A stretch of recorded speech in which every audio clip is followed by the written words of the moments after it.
Mortal Kombat.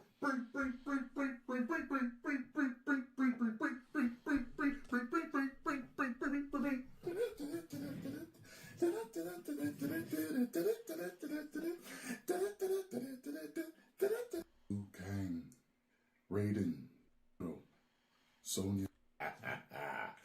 Excellent. The critics were wrong. Flawless victory. Shillality.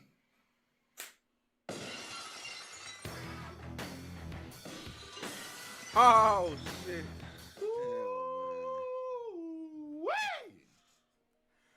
Mortal Kombat 2 was a big old piece of trash. When we hit the pothole, Bro, I was what? worried we'd be stranded for hours. And our lives. Wow! I ain't seen a bigger piece of trash like that in a long damn time, son. Wow! Wow! Woo! I did a video yesterday talking about how the critics love Mortal Kombat 2. And I said, now, whenever I do a video that talks about how the critics say a movie is trash, it's garbage, it's rotten, everybody floods the comment section and says, that means the audience is going to like it. That means the movie is great. So I asked people in that, well, does the opposite mean true? So if the critics love a movie, does that mean that the audience is going to hate it? Now, for years, we've known a lot of times when the critics are praising a movie, it's absolute garbage to the audience. And when the critics actually hate a movie, the audience loves it. Once in a while, they both agree, and you have a super hit on your hands a lot of the times. So, boy. So let me tell you this, okay? If you are a fan of camp, corny, stupid, out of bounds comedy, you, I'm not joking, are going to love this. You are going to love this movie. Now, my measurement for this movie is always going to be the 90s Mortal Kombat movie, the first one, okay?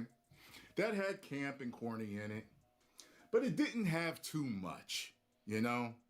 It had a good blend, it had great fights. The best fights being Liu Kang versus Reptile and Scorpion versus Johnny Cage, okay? Those were the two standout fights. Everybody loved those fights. It was like, oh man, we were cheering. I remember that. People were standing up cheering during both of those fights. I would say that the standout fight for this movie is probably Liu Kang versus Kung Lao, okay? Now, if you're familiar with the lore of Mortal Kombat, you know that in Mortal Kombat 1, Liu Kang defeated Shang Tsung, okay? You know that. And Goro. You know that in Mortal Kombat 2, let me see, what was his name? Kintaro? Was that his name? The striped, the tiger striped one? I think it was Kintaro. And he defeated Shao Kahn, right? In Mortal Kombat 3, Liu Kang defeated Shao Kahn. Wait till you see who defeats Shao Kahn in this movie. Yo, I will tell you this. I kind of liked the fight, with Sindel and Sonya. I kind of liked that one. How they used Sindel's, screaming, that was kind of cool. We are gardeners. We are farmers. Bum, bum, bum, bum, bum, bum. When emergency strikes, first responders rely on the latest technology. That's why T-Mobile built...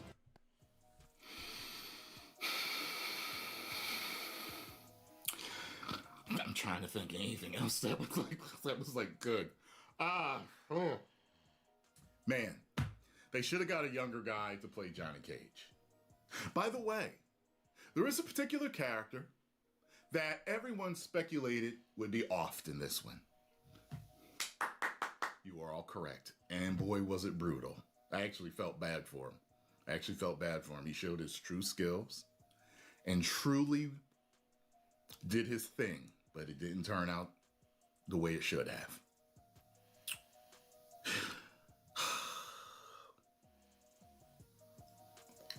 Everybody's in there. Baraka, Noob Saibot. Actually, Reptile's not in there. The Reptile wasn't in there. Melina wasn't in there. See, I've only seen the first movie for this series one time. So I can't remember. Was Melina in that one? I can't remember. The fact of the matter is this, folks. Okay? I couldn't wait to leave. At one point, I couldn't wait to leave. I was like, why? I looked up the runtime. That's how much I couldn't wait to leave. It was just really bad. It was almost like a glorified fan film in a way. Some of it just looked cosplayish and really cheap. Like you just knew green screen was going on. You know what I'm saying? Like it was just like, you know how they do stuff these days, but it's just like clearly green screen. Clearly.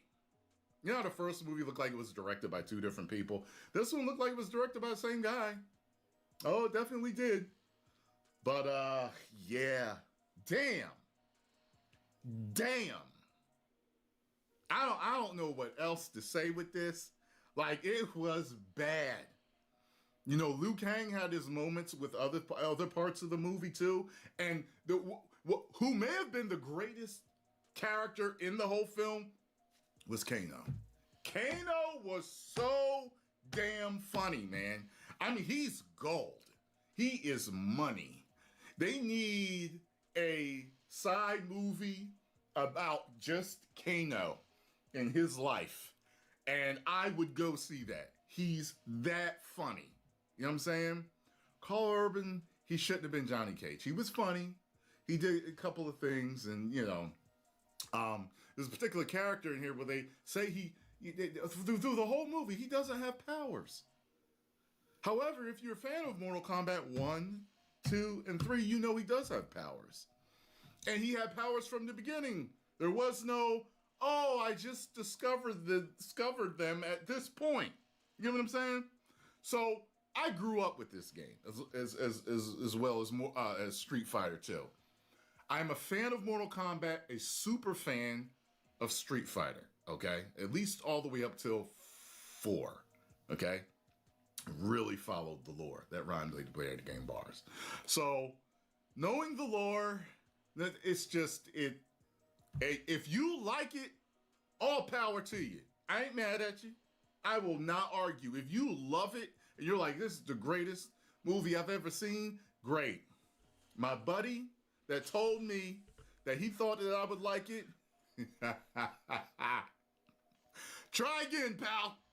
Try again. You don't know me that well. We're gonna have to spend more time together, have more conversations on the phone, okay, before you start calling me again and telling me what movies I'm gonna like. All right? You don't know me well enough, okay? Damn. Damn. Post the comments down below.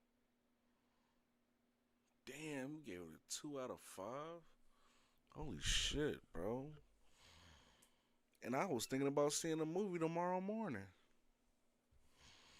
Look, I know people can form their own opinions on movies and stuff, but it's like, bro.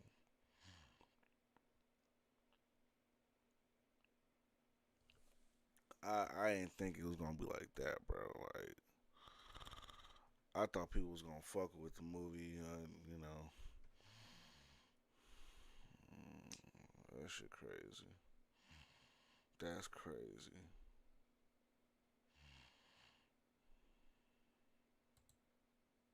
Something that used to terrify me in my business was doing my finances. So now I use Xero. It generates a lot of reports that help me make sound decisions.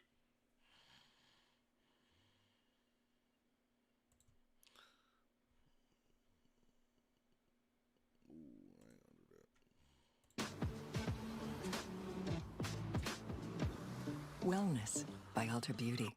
God, these Welcome ads back to New trash. Rockstars. I'm Jessica Clemens, and this is a breakdown of Season 5, Episode 6 of The Boys titled Though the Heavens Fall. And yeah, spoilers, I need a cigarette after this one. I need a cold cigarette to ease the pain. This episode is insane. All hell breaks loose, and let's do what we do best. Just go through it scene by scene for all the missed details. I'm still reeling from it. It's a really hard episode. This video is sponsored by Squarespace, the all-in-one platform that makes launching your own website a breeze. Before we get into it, make sure to check out nerdride.shop for the latest fan you do it. This episode begins with Dean Martin's Ain't That a Kick in the Head as we watch Paul Reiser, aka The Legend, get ready for his shift as a VOT theater employee. He used to be the senior vice president of hero management for VOT, so he's really fallen a long way to now just be working concessions. Butcher asked about The Legend assisting last episode, and this man appeared back in season 3, episode 5. And while he knows most gossip on every single soup out there, the character also comes from the Boys comics, and he's kind of like a version of Stan Lee. While Mother's Milk told us that he was in hiding, which he is, we just didn't think it would be like this, because he's kind of in the public still. The man now goes by Chet Vanderbilt, and he always carries some Oral-B tooth floss, Bianca breath spray, and a little itty bitty canister of cocaine, because our man is still a bit of an addict. Side note, the fact that The Legend is going by Chet Vanderbilt, which is officially the whitest of white names, originating in the Netherlands. Gloria Vanderbilt is one of the most well-known ones. She's Anderson Cooper's mom, and meanwhile, The Legend is always spouting off the most old man Jewish facts with his New York accent, and this is just making all of us cackle here, especially Gina, because, you know, like, Jewish, still white, but it's still a very different vibe than Vanderbilt white. Also, Bianca breath spray is a very old breath spray that, like, maybe your dad from the 80s would carry around. The theater is VMC, a play off AMC theaters, and this place is a spoof of AMC in more ways than just its name. In the back is a collage of a bunch of different soups, and I presume they all had their own, like, movies or cameoed in famous VOT studio pictures. Like a lot of AMC theaters, even our AMC Town Center 8 in Burbank, we also have a very similar mural celebrating famous actors and even more famous movies. This may be similar across most AMC theaters, if not all, but it looks very similar to the Texas one with Marilyn Monroe in the center. From left to right, we see Gunpowder. This, I believe, is Tech Knight's version of himself that we saw in season 4, episode 6, within his house. It's a parody of the Donald Trump Mar-a-Lago portrait. This might be Moonshadow, who we saw in American Hero. Then we have The Deep, Livewire, Crimson Countess, Black Noir, Swato, Firecracker, Translucent, Sister Sage, the TNT Twins, Big Chief Apache, and Mindstorm. In front of that weird mural is The Deep, Secrets of Atlantis. This was phase 7 of VOT Studios' plan. It was to be released after Training A-Train, which of course was shelved. You also see promotions for a tub of The Deep popcorn and Turbo Rush for $32.99, which is almost the same price at the AMC theaters. Jesus Christ, honestly, it's not even that funny anymore. I can't afford concessions. Back right, Sage already has a damn movie. These posters seem to be designed by Jeff Mossa, just as a heads up, because these designs are beautiful, and here he is so you can follow him. Next to the Sage poster is one for Dr. Peculiar, clearly a play off Doctor Strange, and this character comes from the Boys comics. Oh Father has a musical, Deliver Us from Evil is rated R for nudity. Opposite of that is a Firecracker poster, Firecracker red, white, and boom! Next to that is Groundhawk's poster. Groundhawk was a character we saw in Diabolical episode 6. He's also on the poster for Crimson Countess's movie. Speaking of Crimson Countess, in later shots we'll see on the main floor another Crimson Countess poster. On the right, they're making fun of the new Superman poster as Homelander's film. Homelander says look out instead of look up. And to the left is another Oh Father poster, and of course the stupid Deep popcorn bucket. It's like the Wolverine popcorn bucket that was making fun of the Dune fuck bucket. Also, oh my god, they gave the Deep's popcorn bucket teeth. As if it wasn't already horrifying enough, you put teeth on it. Get it away from me. Get a restraining order. The Legend takes a deep inhale of the popcorn and then says this. You know what the smell reminds me of? Miriam Leibowitz. I met her at a B'nai B'rith Purim carnival. Purim is a Jewish holiday usually celebrated in February or March on the 14th, and there's costumes and food, and a Purim carnival is usually a damn good time. I shoved my grogger up her Hamantashen, if you catch my drift. Hamantashen, on the other hand, is a delicious filled pastry that they serve on Jewish holidays, and Grogger is that noisemaker toy that they always have at the celebrations that every kid on the East Coast would bring home and annoy their mom and dad with until they took it away. That's when Mother's Milk arrives in this Kendrick Lamar shirt, keeping the bitch strong, I see. Next thing we know, we're forced to relive the Nicole Kidman AMC intro, but with a different redhead, Firecracker. The funny thing here is that I'm only sure that only irritates me is Firecracker uses this moment to highlight the VMC promotional concessions, and it's not a big deal, but that one lone AMC cup that I see in Nicole Kidman's version of the video, I know that it's not filled with anything, but it annoys me so much that in this dark theater, nothing else, just Nicole Kidman and one AMC perfectly, like a cup with a straw. It just annoys me. I don't know why. And it kind of feels like the same thing here. I will say, I used to be a major hater of the Nicole Kidman intro at AMC, and since they've made it shorter, I'm still a hater. I still don't like it. I don't want to see it anymore. Like the commercial, almost shot for shot, Firecrackers alone in a theater. A projector reflects the big picture, but instead of Wonder Woman or Jurassic World, we get Firecracker watching her own movie, Firecracker Lord Soldier. We saw this clip from the V52 Expo. Mother's Milk informs the Legend that they're looking for Bombsight, who may still have V1, and the Legend is obviously hesitant, saying that he's out of touch with Bombsight and that no one should really mess with this guy. Also, the Legend was under the impression that all the V1 was destroyed, and after Mother's Milk stresses the emergency of the situation, the Legend, frustrated, vents about how Homelander has since ruined his life. His penthouse was paid off, is now gone. The table at Elaine's, the most famous restaurant in New York where Woody Allen used to go, is now no longer there for him, and now he's living off Noir nuggets. Then on the big screen, it plays the Democratic Church of America's commercial. Mother's Milk threatens the Legend, and then he finally agrees to join them. We jump to another trial, V1, trial number 35. Now, I assume this man is a freedom camp prisoner, seeing as though Homelander suggested using them for the trials back in episode 3 instead of animals because it would, and I quote, speed up the process. We have camps full of criminals? Just start using them. Very similar to the Odessa trials at the beginning of Gen V Season 2, the formula clearly isn't great. It's not really working at all. And I can't even show you this, but this man shoots blood out of his ass for a good 15 seconds. Yeah. Okay. The Deep then finds out that Homelander killed Firecracker, but he's so stupid that he thinks that she just moved to Orlando at first. Homelander then says there's no room in the boats for non-believers. Trying to stay in Homelander's good graces and avoid being the next one killed, he goes along with Sage's plan in promoting this Vought oil pipeline, even though it potentially can harm like all marine life. He's a little hesitant, but not enough to die over it. The pipeline thing again mimics what's going on in real life. Trump just removed protections that have been in place since like the 70s on land in Alaska for things like mining and industrial development, and a lot of people are not happy about it. In the US, there were protests when the Dakota Access Pipeline was trying to get approval to be built through the native lands. And OPEC cutting the supply of oil to the United States would drive gas prices through the roof, just like what's going on right now. Sage asks, what's more important, Homelander or a fucking grouper, which is the fish that we're gonna meet later named Jeremy. And I love the way that Homelander looks at the Deep after he has to hesitate to make his decision. He later agrees, but it's very funny. Homelander kind of disappointed with Sage not being able to replicate the formula. He offers there's no way Frederick Vought is smarter than she is, which kind of implies A, Homelander knows that you're stalling, or B, he will eventually know. And an incredibly unnecessary visual, as Sage leaves, the dead body squirts out a little wet bloody fart that drips over the O in the boy. So does that count as another look at like hole? What? What are you talking about?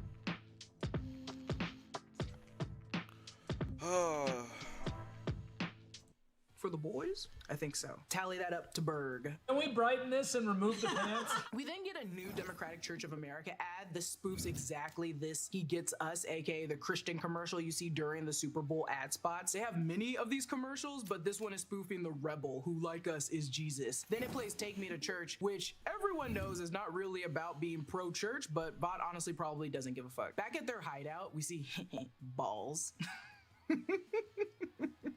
I'm sleep deprived, and when I saw it said balls, I did chuckle because, you know, we're gonna see a lot of balls in a second. The boys argue because lo and behold, the virus is made, and like Butcher said last episode, we go when we go, and Huey in his classic Billy Joel shirt wants more time, but he's kind of out of it. The plan is to sneak the virus into the church. Annie and Huey will plant the device, basically a Glad automatic air freshener, and that will release the virus, while Butcher and Mother's Milk and the Legend track down Bombsight. Mother's Milk then arrives with the Legend, who after insulting their hideout, saying it smells like raccoons, then hits on Annie, calling her a young Ursula Andress, who is a famous actress who we know as a Bond girl, Honey Rider, in the very first Bond film. And she also pissed on him once, which I don't know what's the thing with all these men back in the day getting pissed on. Stop it! Is it the cocaine? Does the cocaine make you want to get peed on? The Legend explains they'll need to go through Bombsight's partner, Golden Geisha, who's now in the Vought retirement home for soups. And yes, the name is indeed racist, and to that the Legend argues this. Golden Geisha had a very steamy fuck scene with Eric Estrada in Operation Orient. Very progressive for the day. Which doesn't make it better. And also, I think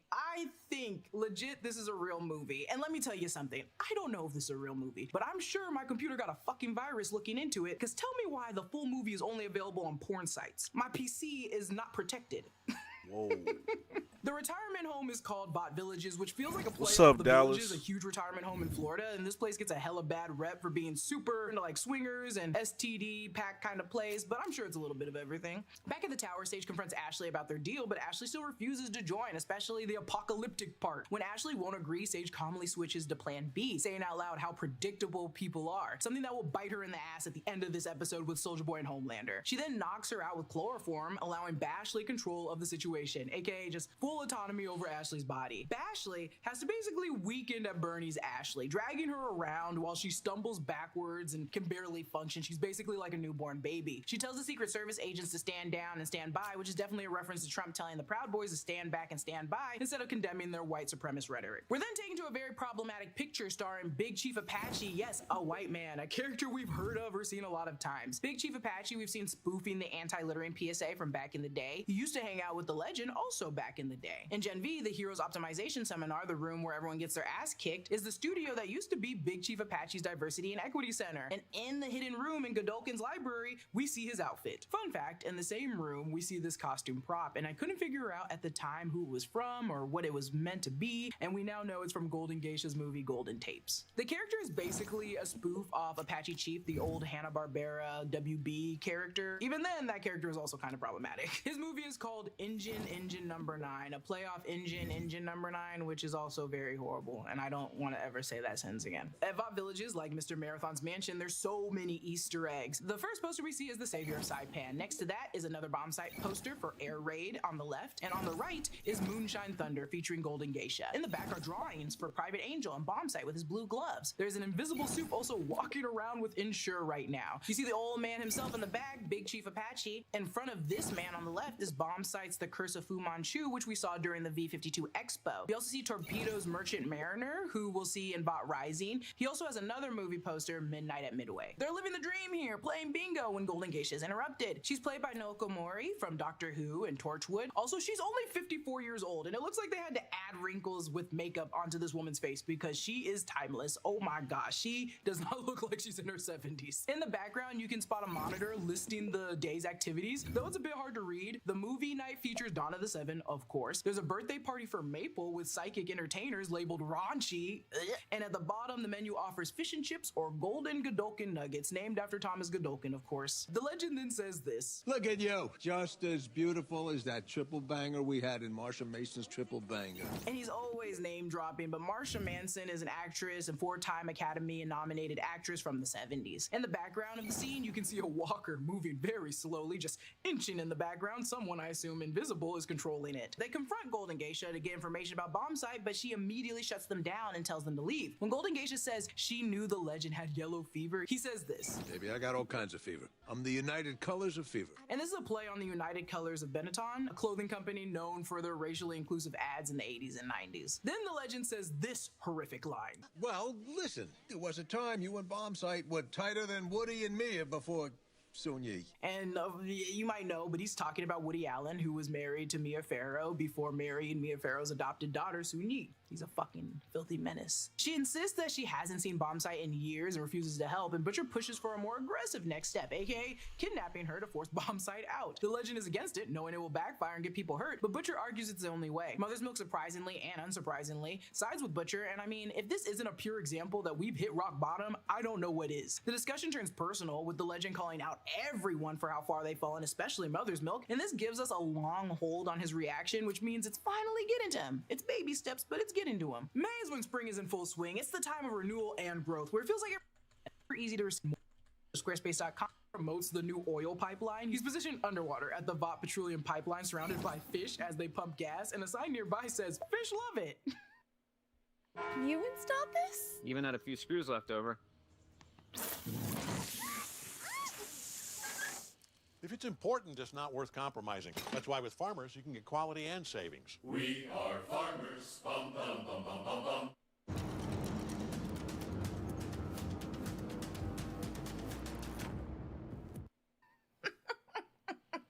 This is so funny. When we pull out, we see Black Noir 2 is watching the PSA on the Deep's Instagram page. Over 12,000 people like it, along with Jetstreak, who I thought died from the virus. So who's overseeing his social media? It used the hashtags like Green Guarantee, Vot Cares, Green Crusaders, and Make America Super Again. We know that one. Huey and Annie share a very rare, quiet moment together, joking around and looking at shapes in the clouds while trying to hold on to some normal life they could be having. And the moment is just really sad because it feels like Annie is trying to say goodbye in a way, but they acknowledge it. Back at the tower, Sage calls Soldier Boy in again, and this allows Bashley to read his mind, to which we find out that Soldier Boy's mind is very scary, something that will be seen in Vought Rising. Additionally, they have the lead on V1. Bombsight has it. Soldier Boy hates Bombsight, and Homelander has been tracking him with orders for everyone not to tell Sage. And as Sage expected, Soldier Boy is thinking about helping Homelander, and he's somewhat proud of him, but also ashamed of that. The plan now becomes Sage removing her tracking chip and disappearing sooner than expected, to which she says it's time for phase 3. Then Sage brings out this fucking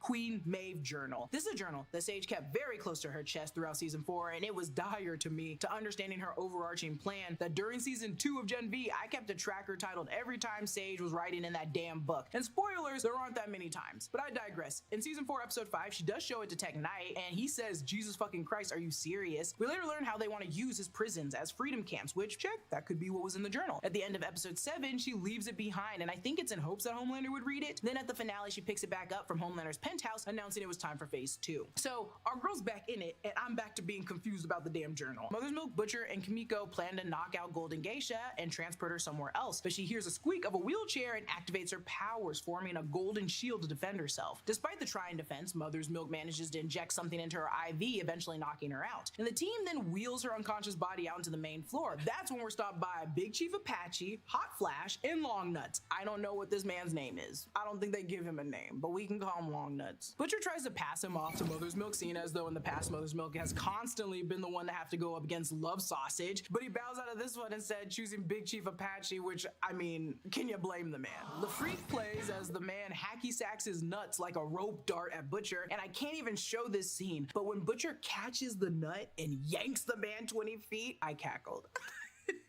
So funny. It's genuinely funny. This is the funniest scene I've ever seen in The Boys. Kimiko uses one of the used bedpans to douse Hot Flash, and Butcher beats this man with his own testicles, almost killing him. Then they're interrupted by Frenchie, thank God, and this ends the madness. Back with Soldier Boy and Homelander, the address takes them to an abandoned house with a laptop that has Homelander, and Stormfront, who is speaking German, mind you, posts the Ryan lasering doing some sexual stuff, which we all remember and don't need to revisit anymore, but they keep forcing us to. What I expected to happen happens. Homelander confronts Soldier Boy finally over Clara, and he insisted he was keeping her alive out of love, though I don't really know. It felt like a little bit of obsession and manipulation, but sure, it was love. The two begin fighting over Clara, and Homelander quickly realizes it was Sage's doing. She planted all of this. However, that doesn't matter to Soldier Boy, who leaves upset. We're now with Annie and Huey, who are planting the virus at the Democratic Church of America. First, they have to loop the security footage, and then they go on to step 2. Once inside, they see a wall of every psychic in the country, and Annie even questions what Homelander would want with them. Strangely, Kate is on this wall. Kate from Gen V. We'll get into this more at the end of this video, but the only reason I could see Homelander or O-Father tracking psychics or mind manipulating soups is an easier way to just force people into believing in Homelander, like some sort of brainwashing in a way. It's also weird not to have Annabeth on there, but I guess she was a precog. They run into a freezer where they find Firecracker's body, so now they all know. Back with the boys attempting to call Bombsight from Golden Geisha's phone, they can't get a hold of him, and they believe she's still lying, so Butcher moves on to the next step, which is torturing. And lo and behold, frickin' Sage has decided to switch sides and offer to help them instead, and she's back into repping Detroit tees like she was before she was officially forced into the 7. She reveals that she knew about Huey and Starlight's plan to plant the virus, and that she can easily track their movements because they make it so damn easy. Her pitch is simple. She also wants Homelander dead before he becomes immortal due to the V1, and she thinks she can actually reach Bombsight. Despite not trusting her one bit, she is still making sense. There's a moment that Sage says this: I will be in my nice quiet bunker reading Wittgenstein in peace. Berg flagged this, but Eric Kripke is related to a famous philosopher of language, and one of his most famous works was his interpretation of Wittgenstein's book, this one. It's notable for not being quite Saul Kripke's philosophy, but also not quite being Wittgenstein's philosophy as well, so to the point where it's sometimes referred to as Kripkenstein's philosophy or Kripkenstein's. This all calls back to the first time we actually met Sage. She's actually reading Saul Kripke's book. Now with Ashley, who is dealing with the pipeline that broke, we now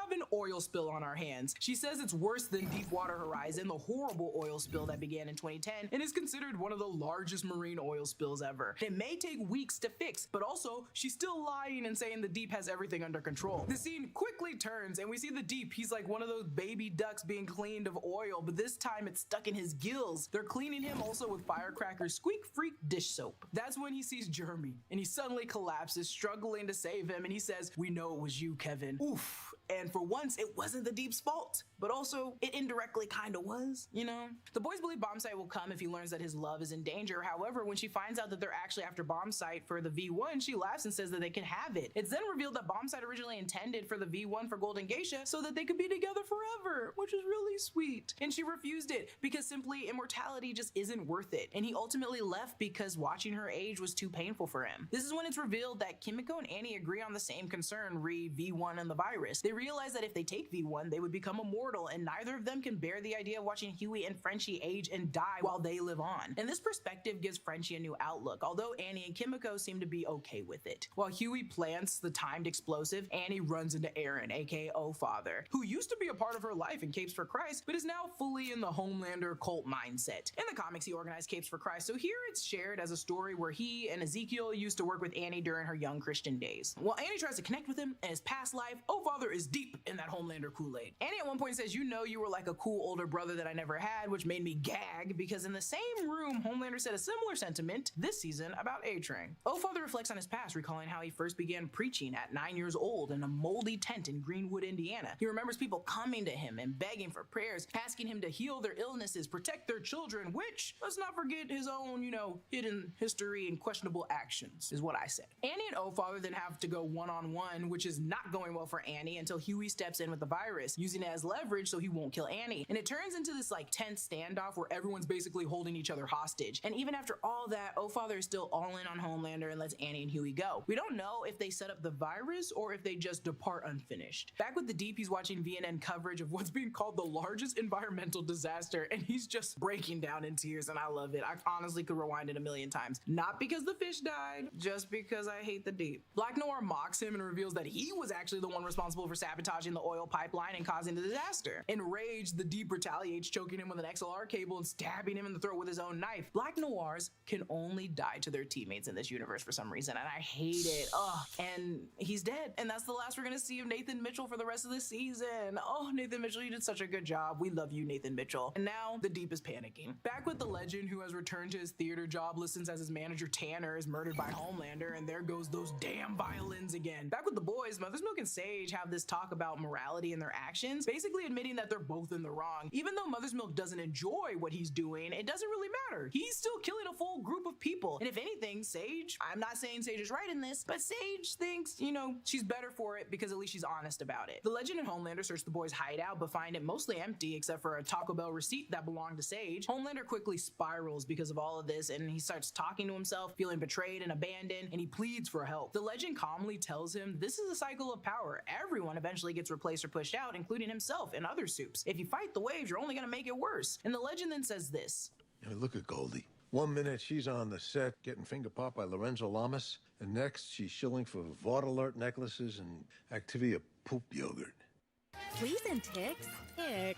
Prevent the ick quick with Bro, flea and what tick the meds fuck do from they be Chewy talking Pharmacy. about in this show, man? Smart founders know something most people miss. Get your They be talking about some crazy shit on this show, bro. Like, my goodness. But Lorenzo Lamas is a very famous actor from the 70s. Now, I will say, I'm ignorant to a lot of celebs, truth be told, and I have to say, when Gina and I were tag teaming this breakdown, she let it be known clearly who this was. She said, "Jessica, please, this man was still starring in Renegade well into the late 90s, and I was still watching him on that and TNT, so don't make me feel old. Also, Falcon Crest went from 80s to 90s. And maybe, yes, I didn't know that. But I did know the spoof for Vought Alert, which is a play off Life Alert. I know that one, and I also know that he's making fun of Jamie Lee Curtis, who might still be doing the Activia poop yogurt commercials. I don't think she is. Homelander realizes the Legend isn't afraid of him, and instead of killing him, he lets the Legend go. And in an interview with Screen Rant, I really like how Kripke explained and explored why he didn't kill the Legend. It's not about the advice, but I think it's two things. I think he has this weakness for paternal figures in his life. Soldier Boy, Edgar, Legend, and he cannot bring himself to kill them. I think that's a big part of it. I think a really big part of it, though, is that the Legend isn't scared of him. Keep that in your mind. Maybe that's why he hasn't killed Butcher. Maybe, I don't know, maybe, I'm not sure. After barely escaping, Homelander immediately contacts someone for tracking coordinates to Golden Geisha's Vought Alert necklace. Back with Bombsight, aka Robbie, starts taking them all one by one. A piece of me believes this anger is coming out of him, you know, trying to save his girl, but I also think it's just because he's mad at the situation and he also might be extremely high. Remember, this man likes heroin. Frenchie promises to destroy the V1, but Bombsight doesn't believe in him, and this begins the real fight, taking on everyone, basically destroying each person, including Butcher's tentacles, tossing him like the nutsack guy. Frenchie and Mother's Milk try shooting him, but it only makes it worse, and when Bombsight moves to finish off Kimiko, Golden Geisha steps in to protect her. That's when Soulja Boy arrives, unleashing their almost 100-year-old feud. In the chaos, Bombsight tries to escape by flying away, but Soulja Boy latches onto him mid-air, and the two are dragged out of the building while continuing their fight, landing in the open field. And this field we saw from the trailer, so it was clear where this was going after this battle. Also in this scene, Soulja Boy notes how much he hates flying, which calls back to when he wouldn't let Homelander fly him around. Well, we could still fly the rest of the way. I told you, you're not fucking carrying me.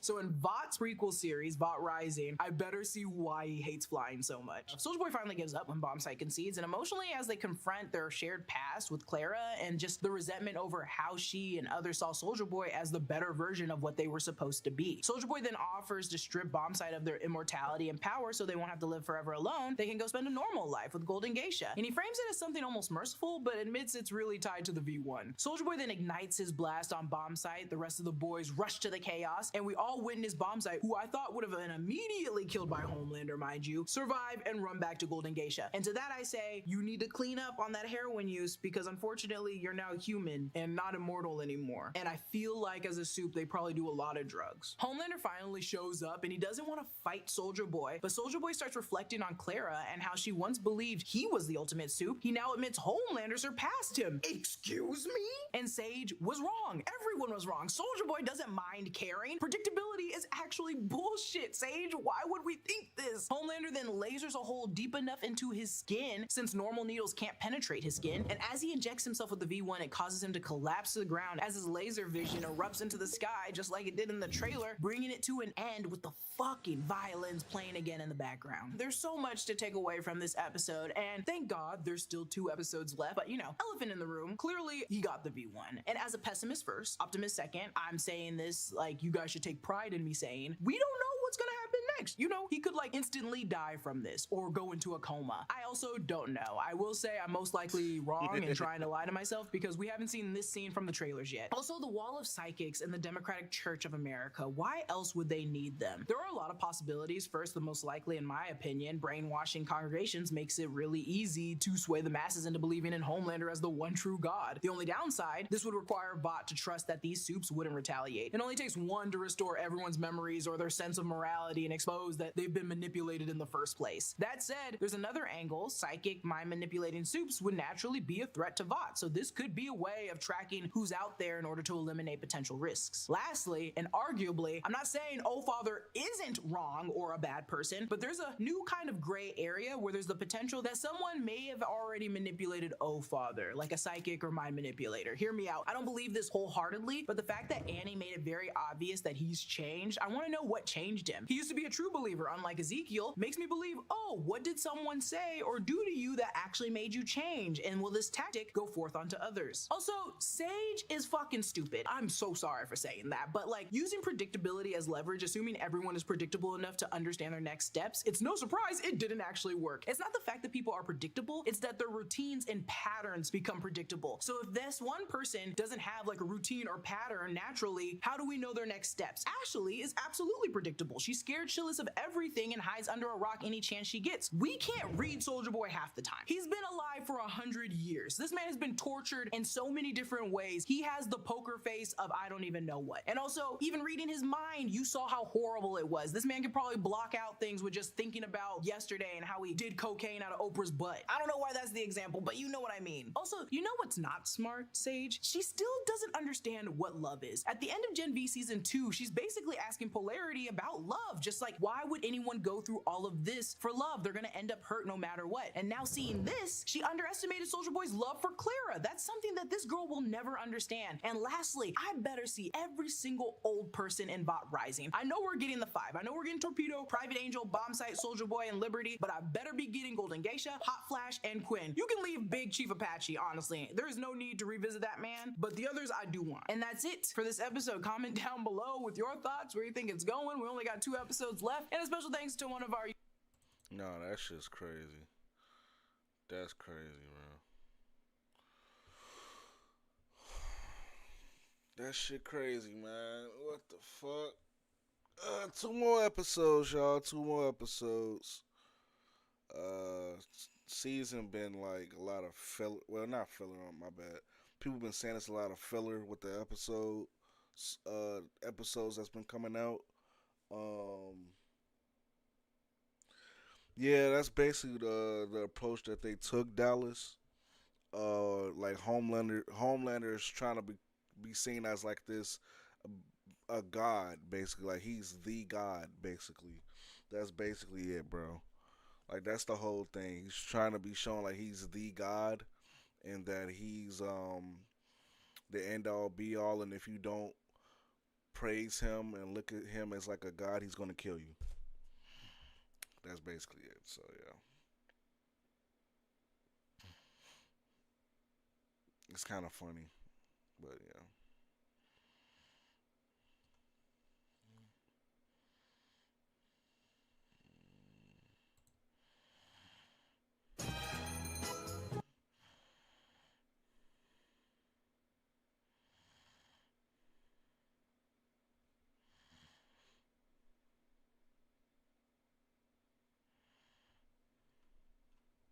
Rivers went on the To The Baja podcast and was arguing with Hong, one of the hosts, about the Draymond beef and being lucky in the NBA. And Austin Rivers, he challenged Draymond to a 1v1 as well as roasted the host. I didn't get in the league because of my dad, and I didn't stay in the league because of my dad. Now, do I get to be a part of a team and an opportunity with a staff that believed in me and a coach that I knew I could play freely for? Absolutely, man. That's why I came back. That's why when Portland offered me $40 million, that's why when Phil Jackson was trying to explain the goddamn triangle offense in my living room, I didn't go to New York. I went back to LA to get that bag so I could go play for my pops and I could play freely and be myself, which I actually ended up doing pretty fucking solid as a role player under Chris Paul, Jamal Crawford. That's what my role was. That's all I ever was in the NBA, was a role player. I was never a star.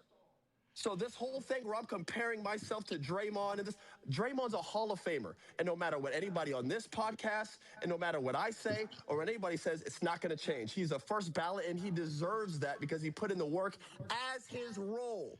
See, there's a difference, and this is the last thing I'll say. There's a difference between being a star and being a star in your role. Draymond was a star in his role, one of the best at it. He talks too loose, and he talks with conceit in his voice when he tries to come at other players as if he's better than them. No. You've achieved more because you were a star in your role in a cast that Steve, the guy that hindered your career, placed you in and helped you and embraced you with a bunch of guys on a very talented team, one of the greatest teams ever assembled, that Warriors team. And that's why he's in the Hall of Fame and he deserves to be it. But when you start talking and how he did with Charles, or he starts talking about me, belittling my stuff, or other players, whoa, Dre. He talk about, oh, you need to play Nas one-on-one. But motherfucker, why don't you play me one-on-one, Draymond? Because you can't do no handoffs in one-on-one. You can't set no pick and roll in one-on-one. So all that extra talk is BS, and that's all my response was to, was calling me the biggest bailout. Yo, bro, have some wherewithal. Get outside yourself. Have some humility. You know what happened, Dre. You know what was good to you. Now, that's it. The little butterball over there who was talking crazy. Don't worry about it. We're going to address it. We're going to get to it. Don't worry about it. We're going to address that. He's over here talking with zero skin in the game. Brother, Brandon Jennings averaged 7 to 4 in 18 minutes. He got 1 in 5. So how did you get the deal? Please explain to me. His mannerisms are comedy. Please explain to me, bro. Please explain to me, bro. I'm arguing with the best man, the best friend in Spider-Man. That's cool. That's cool. So what I'm saying is that you got lucky because your dad believed in you, because you might have been out the league. They might have sent you to China. So where no that's you. That's No, I'm not even good enough to get there. I'm not even good enough to get there. So no, that's not me. I'm not good enough to get there. I'm cool with that. But you might have been out the league because you might have got waived. And you know how difficult it is to get back in the league. He talking about his people. I don't got nothing to do with that. I was never going over there Right, to play, bro. listen, bro. Yo, That's what I'm saying. Austin, Austin Rivers is frying this nigga. But I ain't gonna lie, bro. I don't know why buddy ass right here is talking, bro. You didn't even play, bro. Look how shitty he look, y'all. Look how shitty he look. Look at this. Look at his face, bro. Look at him. Like, it's just like, all right, bro. Like, there's levels to certain things, bro. You didn't even play, like, in the NBA, bro. You're a host for NBA Players Podcast. Like, I don't fucking get it, bro. Hey, yo, Raven. Yank that goddamn mic from him. But there you go, though, right? But there you go, though, right?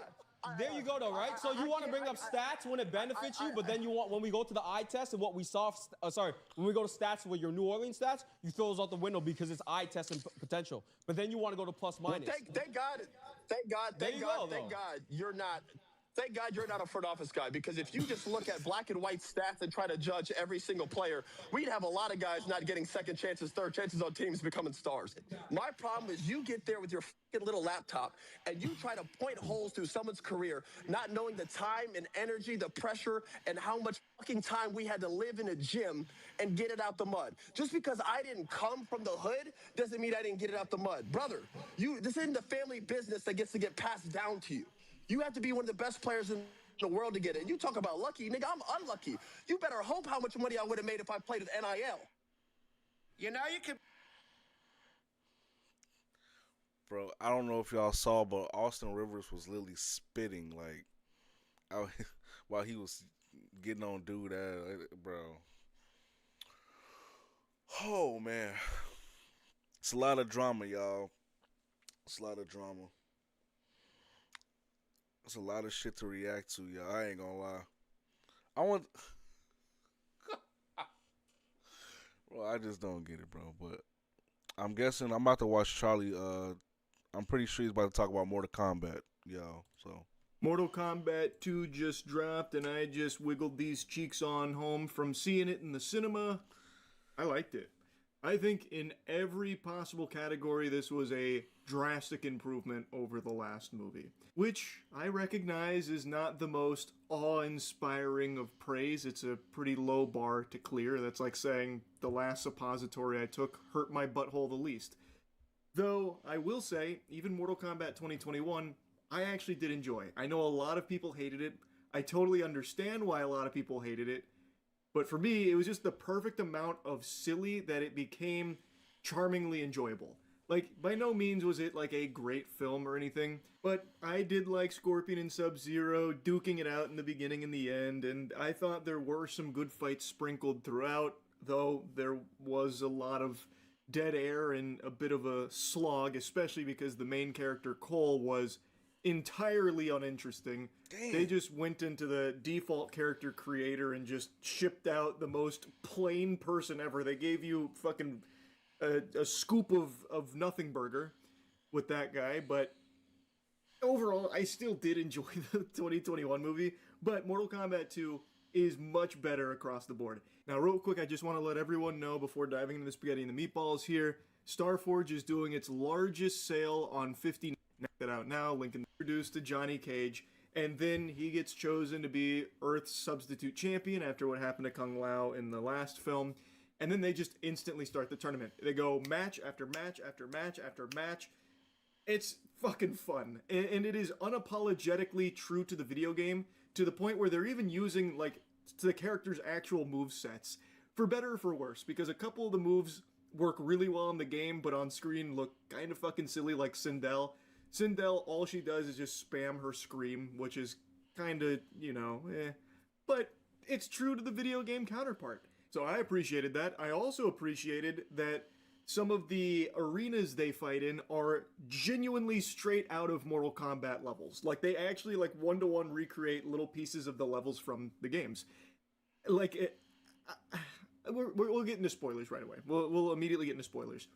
when Cole fights Shao All right. So he's about to get into spoilers. So if you guys want to see that movie, I suggest like you just leave chat. Me, I ain't gonna lie. At this point, bro, I'm kind of uninterested in seeing a movie now. I'm just not about to pay 20-some bucks for a movie if it's gonna be trash. So Kahn in his match of the tournament, it is on a level that I believe is iconic, that I know mostly from Mortal Kombat 9.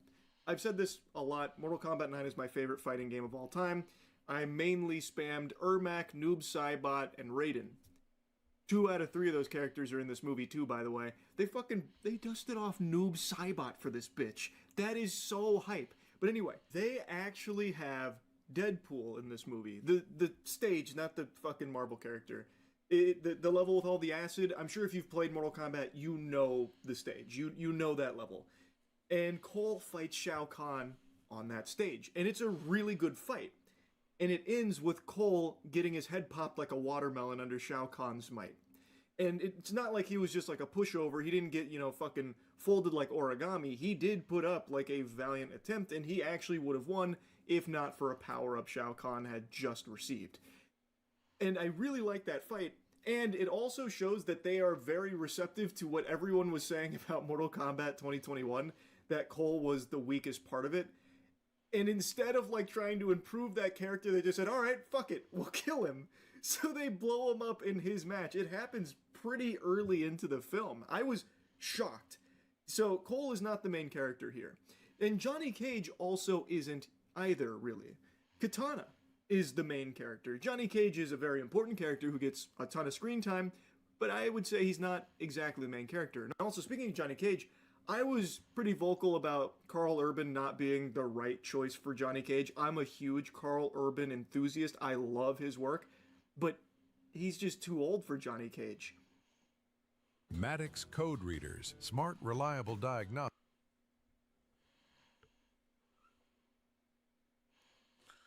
yeah, I don't know why they chose that dude as Johnny Cage, bro. Can I help you feel better?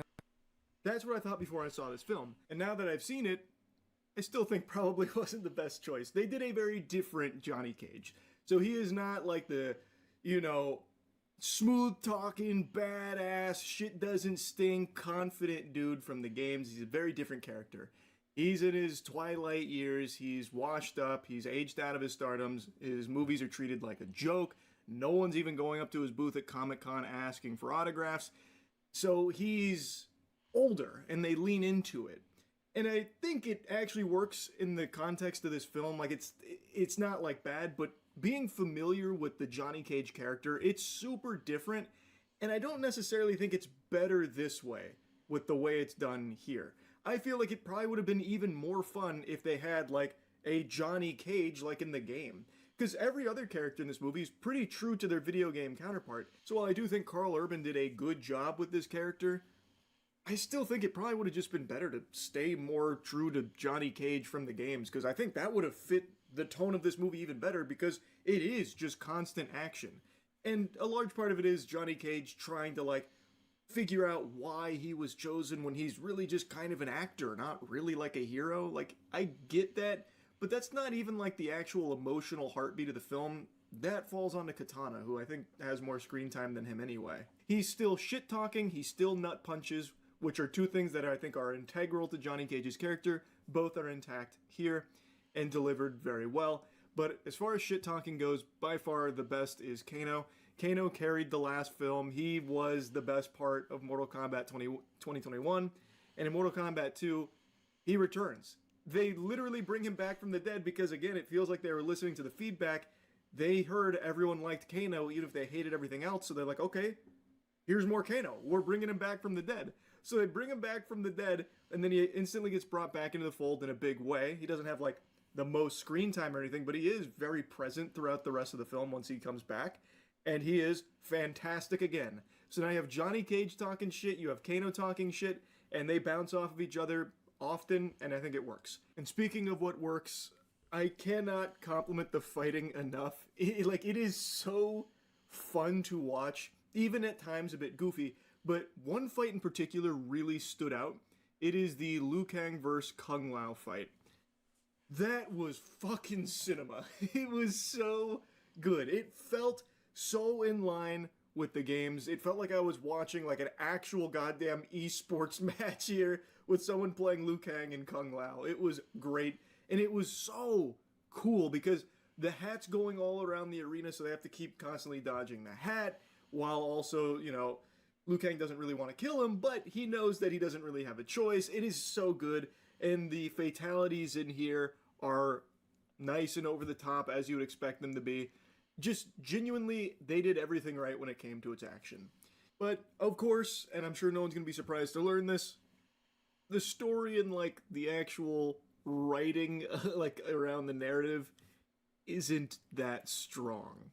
But you're probably not going to this movie expecting it to be, or even really wanting it to be. And counterpoint, this movie knows it. Like, I feel like they know that the writing is by far, like, their weakest part. The narrative, because, like I said, I think Johnny Cage and Kano writing was strong. But, like, the narrative, as well as some of the other characters, don't have very strong writing. So, they instead don't even bother putting that, like, front and center. Instead, it is just always fights, like I said. You go fight, fight, fight, fight, fight. Then they do try and sprinkle some character building moments in there to flesh it out a little bit, and it's fine. It's not great, but, like, it's fine. It's enough. And then it's right back to fight and fucking and all of that. It's... So, like, they don't put a whole lot of eggs in the basket of their narrative, which... If you like Mortal Kombat, you go in as a fan, you're probably going to be pleased that they give you just enough. Tournament starting, it's game time, and also there's this medallion that has given Shao Kahn immortality, so we got to destroy that too. But we've also got to beat ass, eat ass here in the tournament in Life or Death, and it's constant clashing. Which is great, but the narrative is a mess. Like, the narrative isn't good. And it seems like they were aware of that, so they really kind of pumped the brakes on making the narrative like a big part of the film. Like, heavens to Betsy, Cole, the main character of the last film, dies pretty early on, brutally murdered. The whole gang knows it, and he is never mentioned again past the initial, like, where's Cole? And they go, aw. Then you never hear his name again. Not once. I mean that. Not a single time does Cole's name come up again. And this was the fucking protagonist of the last movie, by the way. Jax as well. Jax dies right in front of Sonya Blade, and she's like, no! And then you never hear his name again. They don't even acknowledge his sacrifice or anything. His name never even pops up. So, like, the narrative is a mess. And even outside of that, then you have Jade, who is back and forth, like, Katana and I are like sisters, but I gotta turn her in, and my loyalties lie with Shao Kahn.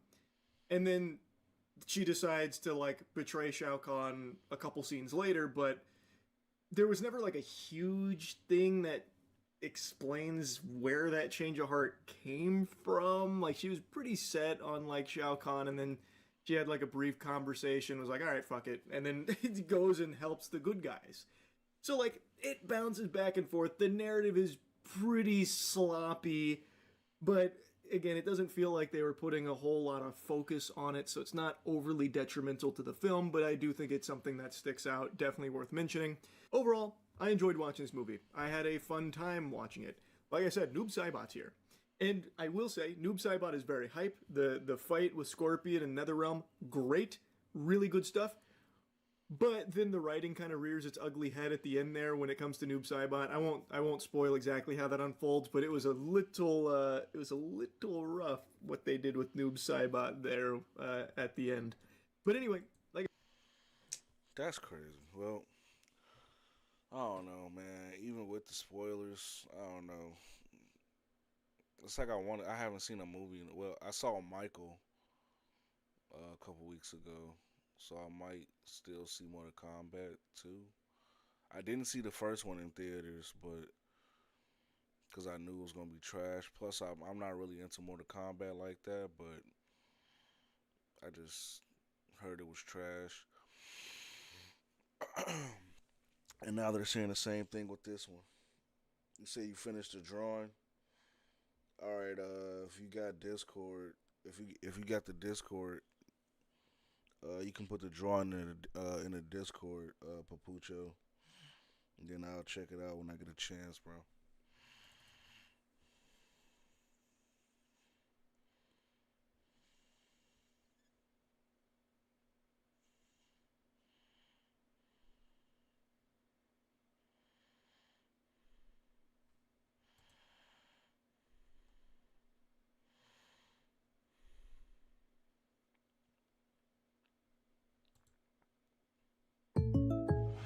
guys are just like Stay.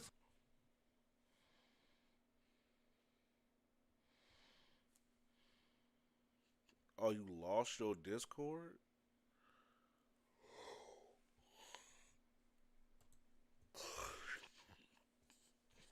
You say you lost your Discord? Put it in the community post. You can still put it in a community post on the channel. It was mad as fuck.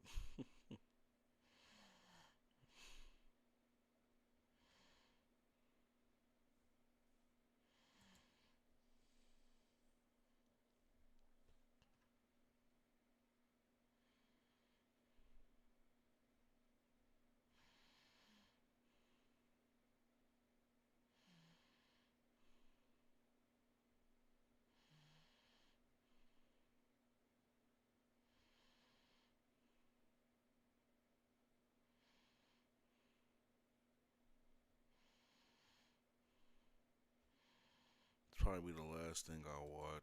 Thank you for stopping by, my movie peeps. Let's talk about some movie news. Some of the things.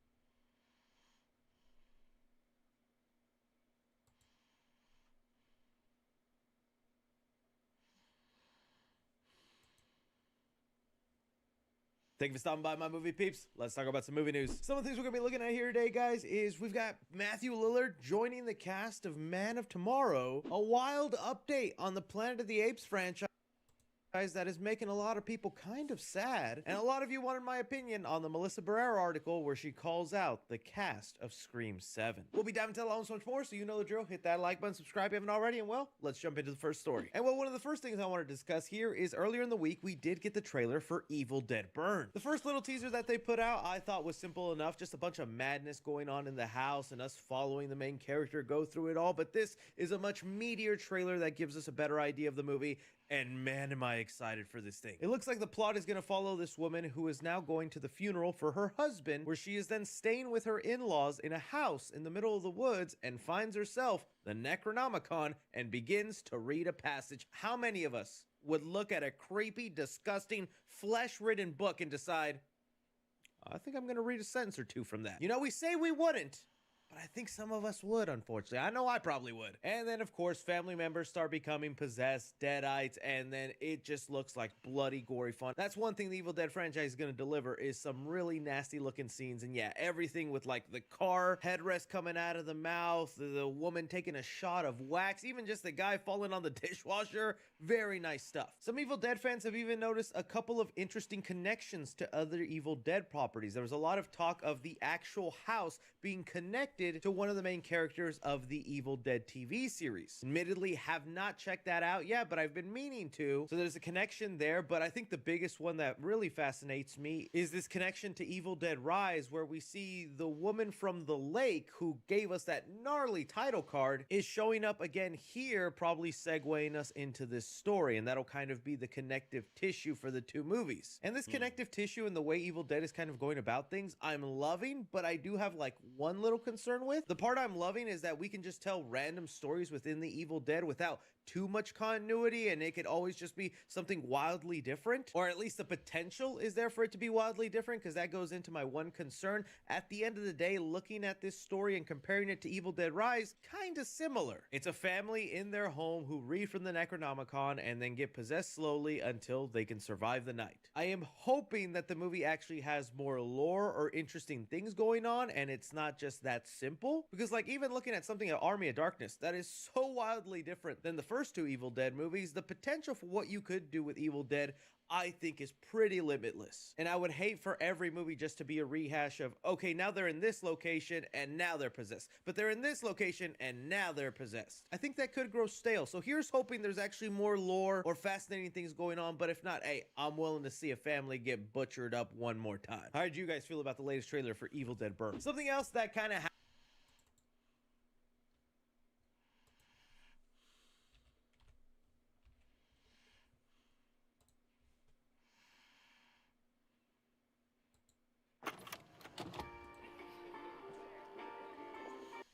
All right, this is the Evil Dead Burn trailer. I'm gonna react to it. So yeah, let's see what it's about. I mean, it's Evil Dead, but yeah. All right, you ready?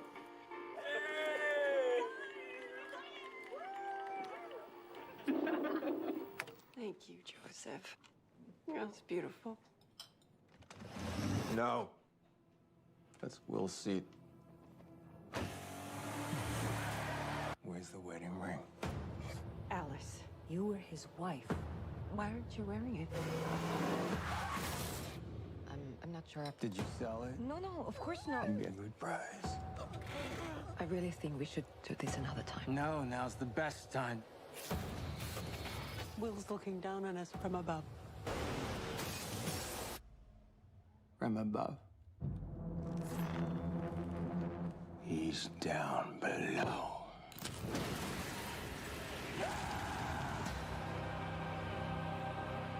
William, my sweet boy. I would give anything for us to be together again.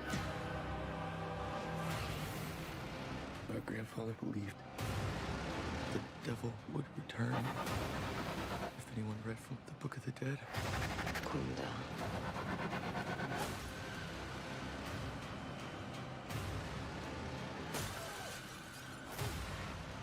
The whole family can be reunited.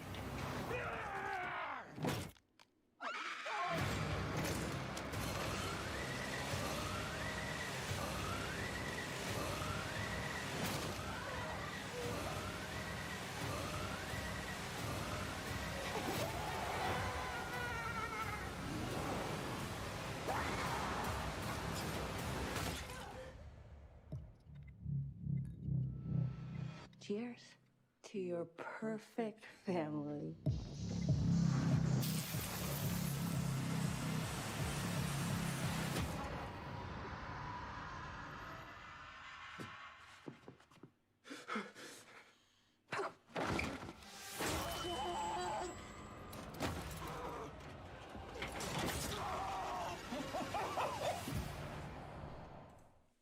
Yo, what the fuck? Oh, my bad, Papucho. Jeez. Bro, what the fuck?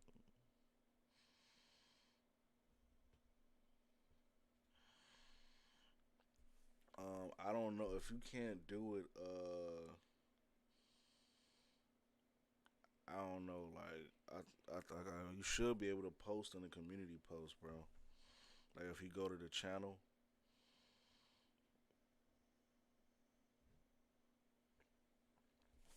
If you go to the channel.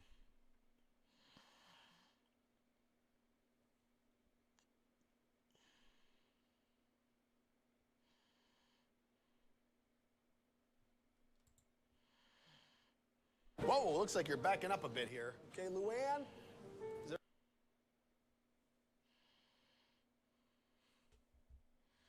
Yeah, that's gonna be a trying to... They're getting their ass sweet. It's gonna be a sweep with them niggas.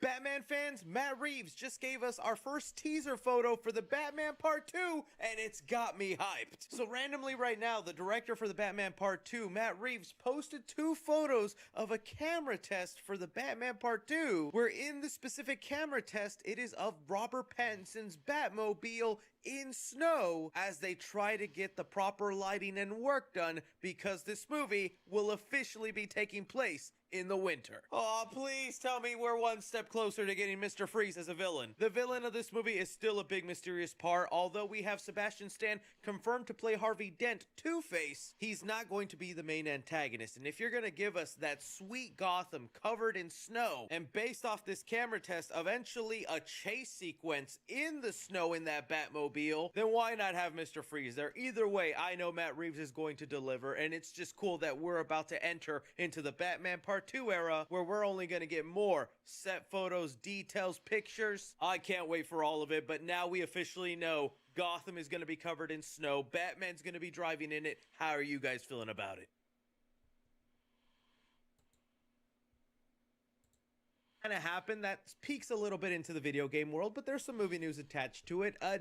A Smash Bros movie. Moving on here, we got the announcement that Matthew Lillard has joined the Superman sequel, Man of Tomorrow. I am so happy that Matthew Lillard is on this resurgence, although did not love the way they used him in Scream 7. Whenever Quentin Tarantino came out and decided to call him and Paul Dano out, I was just like, yo, what's your problem? Matthew Lillard to me is an underrated actor who I don't think is just loved for nostalgia purposes like he would say because he was Shaggy or Stu in Scream. Like if you go to his 90s work, man was putting in work. He's a good actor that unfortunately hasn't been given those grander opportunities to show off some of that range. Hopefully this third Five Nights at Freddy's really lets him go full throttle. But anyways, because of his relationship with James Gunn and probably him being pissed at Quentin Tarantino calling him out, he was like, you know what, Matthew Lillard, come be in the Superman movie. And that did spark a lot of like theorizing and wondering, oh, who's he gonna play? You know, back in the early 2000s, they tried doing a Plastic Man movie with Matthew Lillard, which man, would have loved to have seen that. I was even thinking, heck, who cares if he's old now? Do that Plastic Man movie now. But we did get a set photo of them on set of Man of Tomorrow that's currently being filmed, and it's unfortunately what I suspected. Bro's probably gonna play some sort of Argus agent, CIA agent, just kind of a somewhat boring role. Now, I'd love to be proven wrong, and maybe he has something cooler to do, but just from this costume, it makes me think,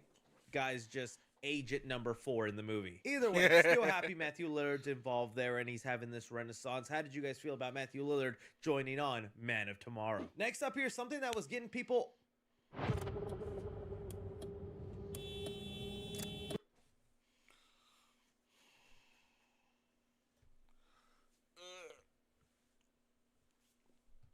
Are y'all gonna go see Supergirl this year? It's odd. If something's free, people... God. I ain't gonna lie, man. These ads are so fucking annoying, man. Golly. 2 unskippable ads, bro. Oh, bro. Shit. Or maybe I'm just complaining. I don't know. Sad and kind of upset, but I feel like there is maybe an overreaction here. We finally got an update on the next Planet of the Apes movie following Kingdom of the Planet of the Apes, where Deadline here lets us know that the new movie will not be directed by Wes Ball because looks like he's very busy with Legend of Zelda, but instead they have gotten Matt Shakman, who just directed Fantastic Four First Steps, with a script written by Josh Friedman, who also did Avatar Fire and Ash. Now, it's not the announcement of this movie or the loss of Wes Ball that's getting people upset. It's the details in this article that read, sources tell Deadline that this will not be a continuation of the most recent pick 2024's Kingdom of the Planet of the Apes, but a new original story that Shakman and Friedman are developing. And so then that kind of became the story going around, that this is going to be a reboot, that this is ignoring Kingdom of the Planet of the Apes, setting on into a new path, and it made a lot of people sad. I know for me, when I first read those headlines, I was kind of sad. I thought Kingdom of the Planet of the Apes was awesome. Maybe didn't reach the heights of the Matt Reeves movies, but I thought solid, good start. Doesn't ruin or tarnish the legacy of the Matt Reeves movies. And what they set up and where they left things off, I'm like, yeah, I'd like to see where that story goes. And there was even articles before the movie that they had a 9-movie plan. And this article makes it sound like they're abandoning that plan. When, if I'm being honest with you, I think this is still part of that 9-movie plan. The reason I say that is because if we actually go to the social media page of Steve Asbell, who is the head of production at 20th Century Studio, he responded to this article that was going around by saying, I guess it depends on how you define continuation, which I think should put to rest a lot of people scared that they were going on a full reboot of this franchise. It still very much feels like it follows the timeline or the world set up in Rise of the Planet of the Apes to then the Matt Reeves movies to Kingdom of the Planet of the Apes. It just instead seems like the character of Noah and the people that we met in Kingdom of the Planet of the Apes will not be the focus of this new movie, and maybe we'll just do another 20, 30, maybe 100-year time jump and follow new apes battling humans in the Planet of the Apes, which to me honestly makes it feel like I think that was the original plan. I think some people were not completely understanding to the way Kingdom of the Planet of the Apes ended. Spoilers if you haven't seen the movie, but by the end of that film, the humans got their hands on a piece of technology that allowed them to turn on the satellites in the sky and form communication around the world. It was the beginning of a big step for humans to be able to start fighting back against the apes, and that's how I saw the future of this new series. Remember, because these 8 movies are technically in canon or prequels to the original film with Charlton Heston, we are slowly leading up to that movie, and I think until then we are just going to be seeing the major historical events that led to the apes fully ruling the planet, growing as a civilization, and beating humankind. Because right now in Kingdom of the Planet of the Apes, in comparison to our human history, they're right now still like in the Native American times where they're living in huts in pieces of land. There's not really states, a government. It's more just villages. And I think the 9-movie plan was always going to be just focusing a film on historical events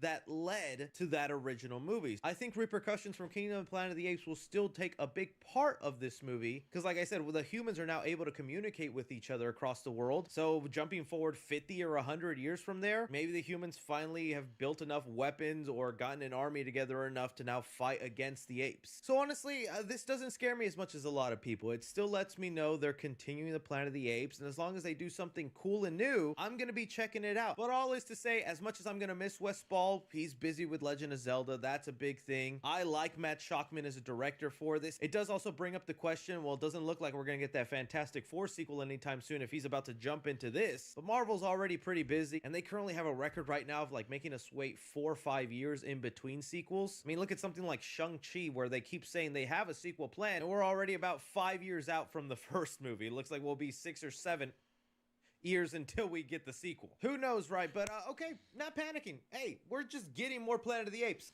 I'm always down for more 8 movies, man. Come on. And now that brings us into this article involving Melissa Barrera, where she had an interview with Variety, and she got very candid about her feelings with Scream 7, the cast, and all that. Look, this is obviously not going to be an easy article to talk about, and you guys already know my stance on this situation. I think what Spyglass did to Melissa Barrera was so unjust, so unfair. It's awful that Spyglass tried getting her blacklisted and completely ruining her career. So with that said, there are a couple of things in this article that, although I respect and love Melissa Barrera, I was kind of shocked and in slight disagreement with some of the things she said. So let's start at the beginning. She kind of admits something I had known but really didn't say much because it wasn't worth just arguing with people online. But it was widely believed one of the reasons Jenna Ortega didn't come back for Scream 7 was in solidarity with Melissa Barrera and what they did with her. But she actually kind of debunks that isn't the case. The interviewer here asked her, did anyone reach out to support you during that time? At least Jenna Ortega dropped out of Scream. Melissa Barrera shakes her head and says, that's not the reality of things. And to me, that confirms a conspiracy theory I've had with how this whole Scream 7 drama had happened from the beginning. Because I was reading the articles and trying to get all the correct information to provide it for you guys, and what it really sounded like is Spyglass messed up by giving Melissa and Jenna Ortega only a 2-picture contract, that's Scream 5 and Scream 6, and what they didn't expect is someone like Jenna Ortega to blow up and become so popular in that time that when it came time for them to then re-up the contracts for Scream 7, which was the plan, which is what they were going to do, naysayers online want to say they never fired her because they never hired her back. It's like they literally hired a director, Christopher Landon, and they had to rewrite the scripts because Melissa Barrera and Jenna Ortega were the main characters of Scream 7. That cost them a lot of money, $500,000. But what actually happened is, because we have known from the history of Spyglass, they are cheap. They do not want to spend a lot of money, which was one of the big issues when Neve Campbell didn't come back back for Scream 6 because they didn't want to pay her what she was worth. So reading between the lines of a lot of articles, it sounded like they could not get a number that Jenna Ortega agreed with her newfound fame and popularity, that Jenna Ortega was just not going to be part of Scream 7. And well, I think Spyglass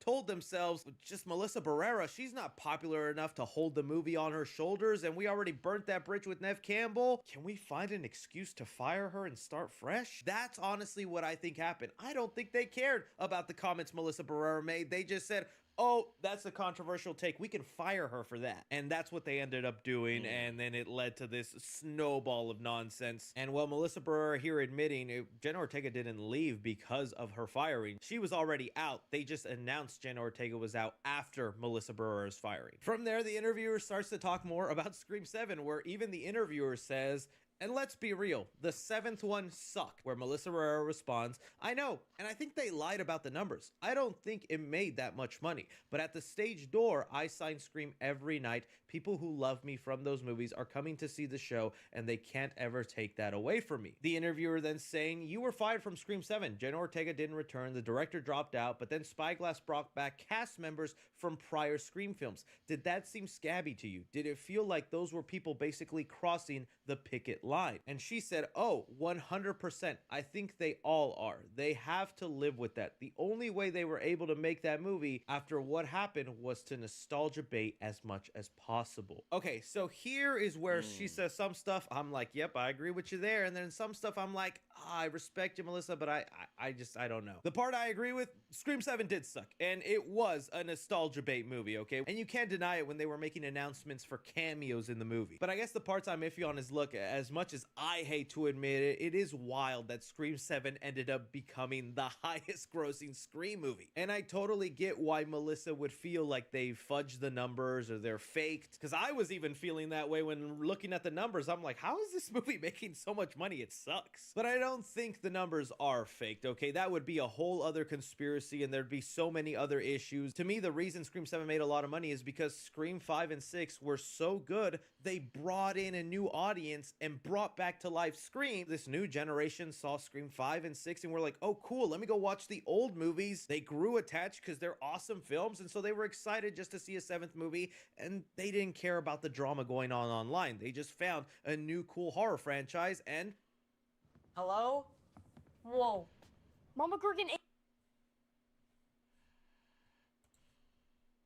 up. I think the part I am most in disagreement though with Melissa Barrera, and again, I don't fault her, she was really wronged and betrayed. And if you've seen the behind the scenes set photos of the people with Scream 5 and 6, like those cast members were a family and they were hanging out and chilling all the time. Imagine then your friends, the people you love, then going behind your back and being with the person that betrayed you. Like that would sting. So I totally get maybe where like the anger from Melissa Barrera is coming from in calling the co-stars in Scream 7 scabs. But for me personally, I don't see them that way. I understand why Neve Campbell went back for Scream 7. She finally got the paycheck she deserved, and come on, that was her franchise she built up, although I don't think she should be the star or the main focus anymore continuing on. And she's a center reason that franchise was big. It must have hurt her pretty bad to see Scream 6 at the time was a bigger movie without her. Like that would sting for me. So to me, it wasn't malicious that like Neve Campbell became a star in Scream 7. And like on the Matthew Lillard side, although I wish they used him better and they actually gave us a good story with him, Matthew for like a decade has been begging to come back in the Scream franchise, had always been rooting for Stu. I don't blame him for taking the job and finally coming back in that role that fans have been wanting him in. It just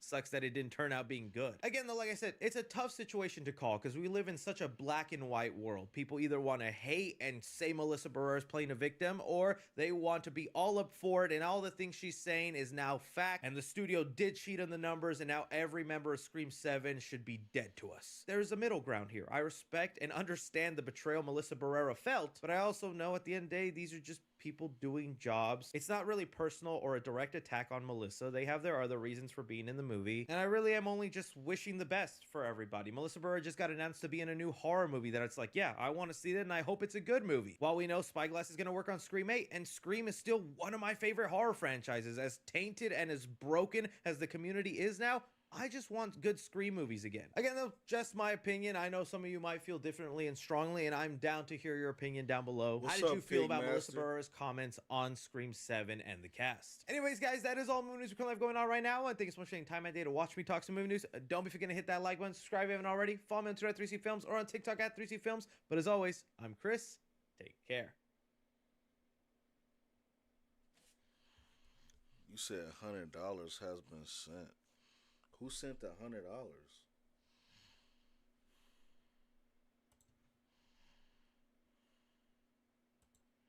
Nobody sent no $100. You lying.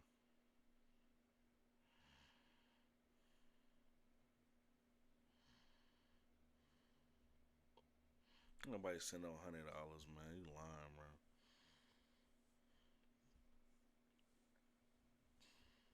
Are you dead ass?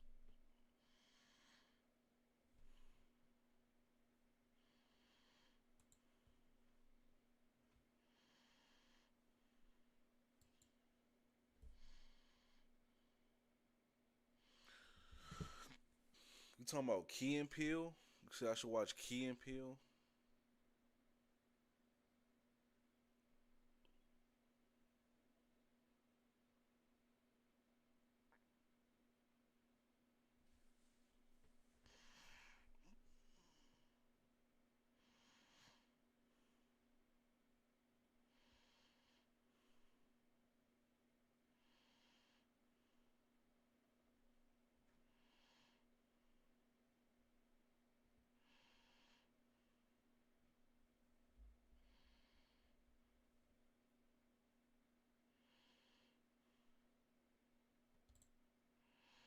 See what scholarships you may qualify for. Visit gcu.edu/myoffer. Are you feeling quite right?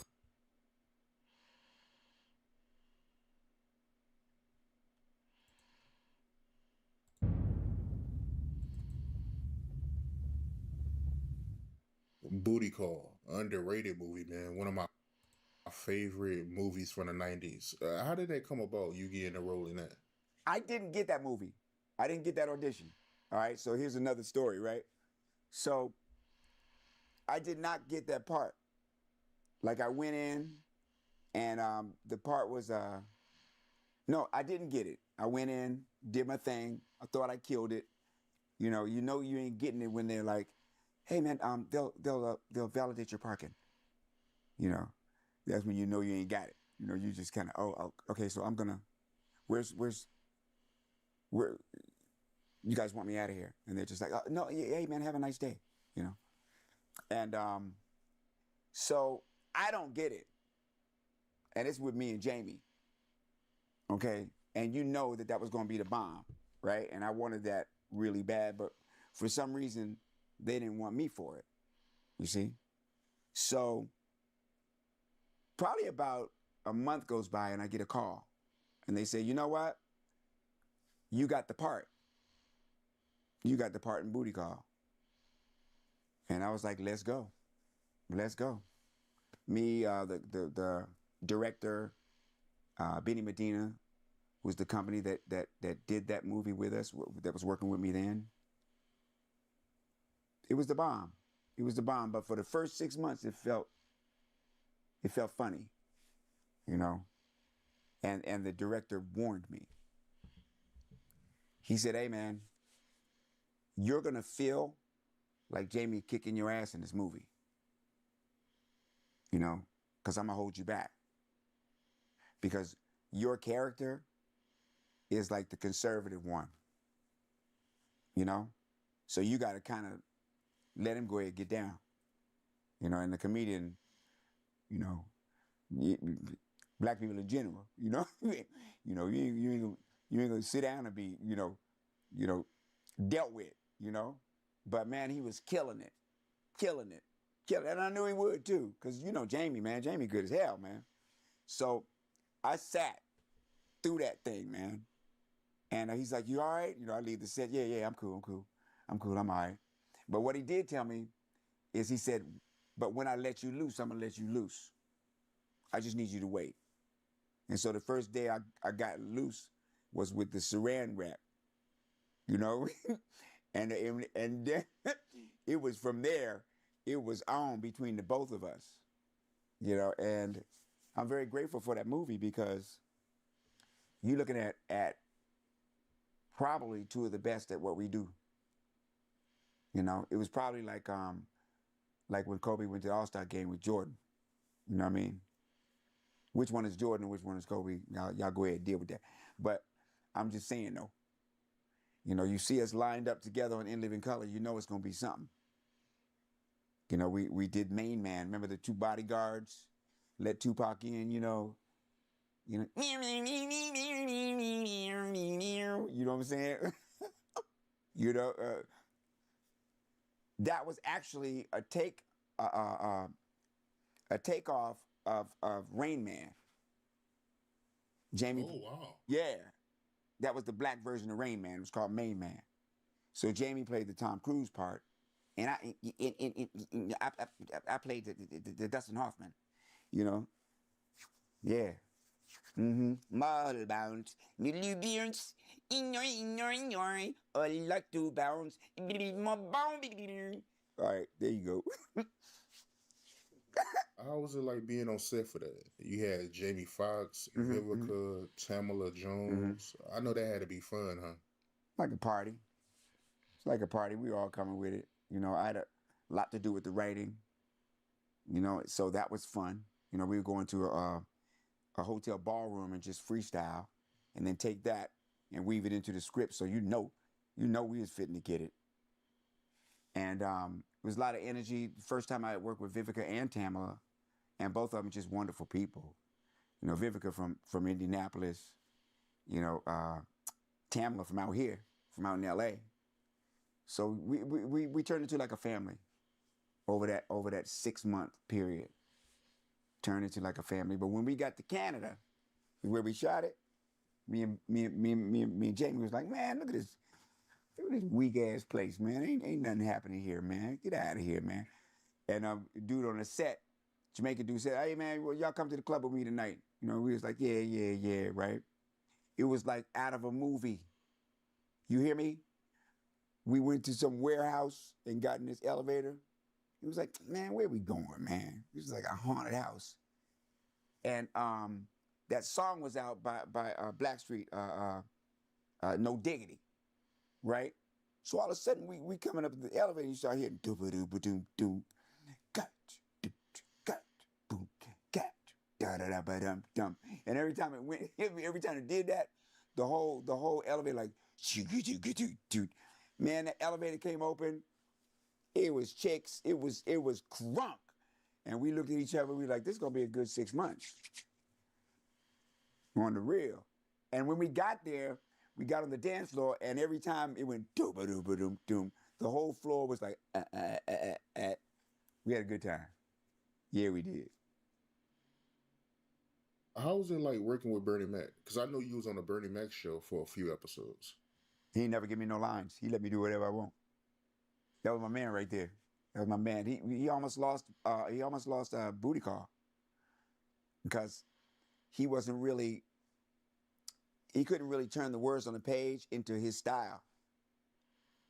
And the director was about to cut him out of the movie. He's like, nah, he's not working, man. He's not working. I said, nah, no, you can't do that, man. You can't do that. Let me have him for a minute. So I took him in my trailer for a couple hours, and I said, how would you say that? And he said, I wrote it. Okay, this, that. How would you say that? I was saying, motherfucker, you ain't gonna do that. I said, okay, here you go. He wrote out his script. We ran it. I went back to the director, said, you ready to shoot it? He ready. And he killed that. Killed it. And throughout his whole career, he been my man. Way back from seeing him in the comedy club, the most popular spot in Chicago. Meeting him there and then seeing, being able to witness his rise. Creating custom clothing with Tap Stitch is simple.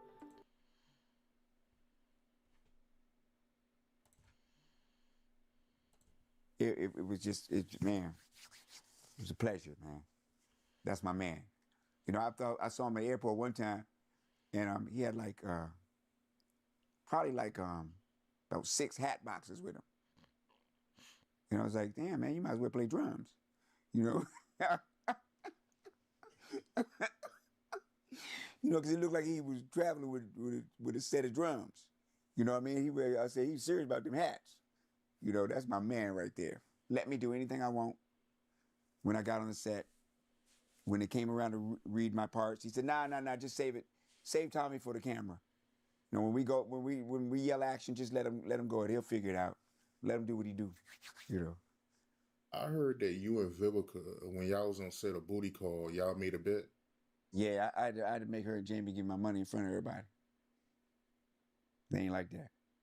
Yeah, it ain't like that. But because they was talking so much shit. You know, Jordan ain't this, Jordan ain't that, Jordan ain't gonna do nothing, Jordan ain't this, Jordan ain't that. I'm like, what are y'all crazy? Are you kidding me right now? 8,000 in hundreds. Both of y'all. Like, yeah, in front of everybody. They talking smack the whole time, and Chicago got it, right? So since they was doing that in front of everybody, I said, I want my money now, though. Now. I want my money now. I told them, when I win this, I want you to give it to me physically in front of everybody. That was the bet. So when they came back into the studio, man, I was like, all right, don't be trying to tread on my man Jordan, man. You know what I'm saying? Yeah, he had a long road. You know what I mean? Broke his ankle, you know, lost to Boston. You know, the good Lord was cutting his hair up here, so he had to get it all off. You know what I'm saying? So, you know, I ain't saying I'm going to get out of that one. But that was an observation. Had to get his body back. Came back with that 2-3. Watch out. Watch out.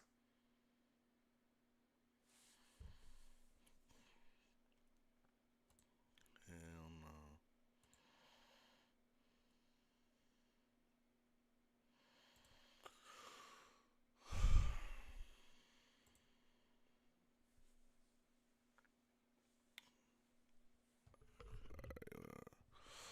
All right, y'all, man. If you guys enjoyed the stream, man, you guys know what to do, man. Leave a like, share, comment. God damn, why am I so like? Hold on.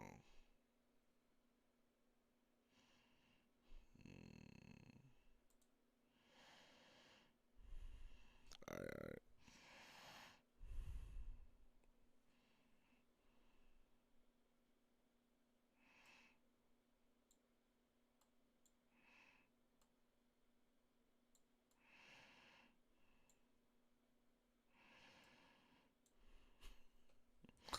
All right, anyway. If you guys enjoyed the stream, man, please leave a like, share, comment, subscribe if you're new to the channel. Appreciate y'all support, man. Follow me on Twitch, follow me on TikTok, man. I appreciate y'all support. Means a lot to me. Hold on. Go on Twitch.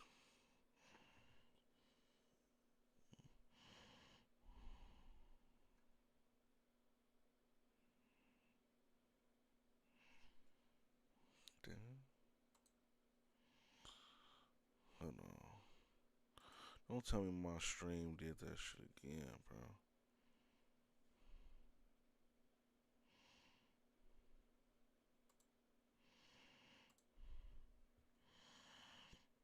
My bad to Thunderstorm. When you said what's up, I don't know why I didn't show. But yeah.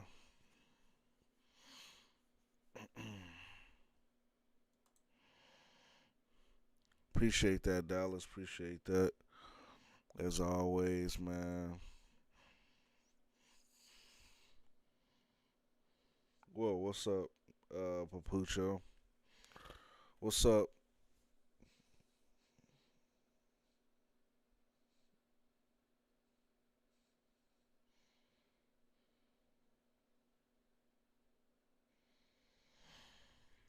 What's the issue?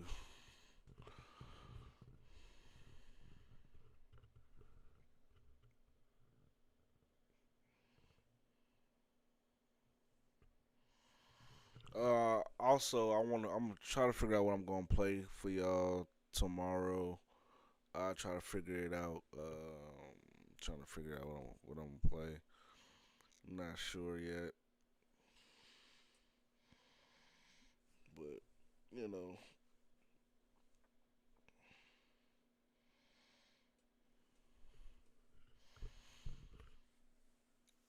Like I said, I plan on playing Minecraft, like doing a Minecraft marathon. I know Minecraft. I know.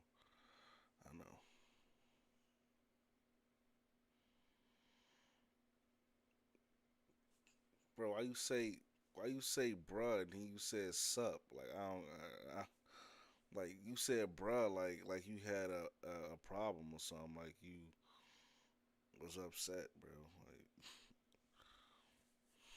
Like, oh, nothing? Oh.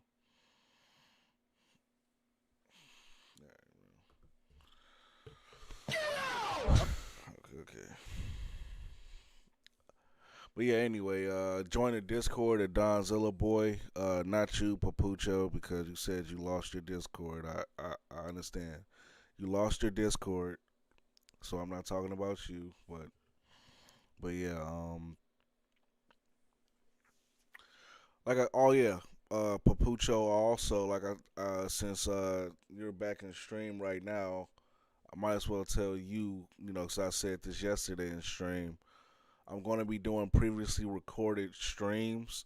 So say if I'm at work, how I go to work, 10 hours, and, I stream normally like 7:30 or whatever, late. I plan on doing pre-recorded streams. So if you ever see a stream going and you come to stream and I'm going to make sure that it says previously recorded in the title. It's going to say previously recorded in the title. So don't be upset if you say, "What's up, bro?" and I just fucking blatantly ignore you and I don't say nothing. It's previously recorded, bro. So, I'm going to play my old streams. You got permanently banned for no reason. Right. You got permanently banned for no reason. Right.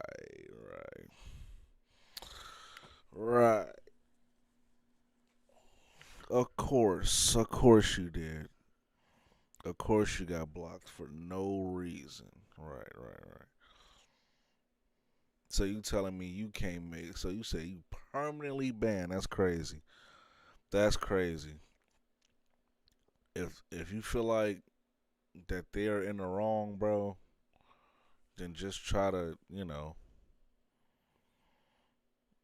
go to talk to support or something, like support, Discord support, whatever the fuck.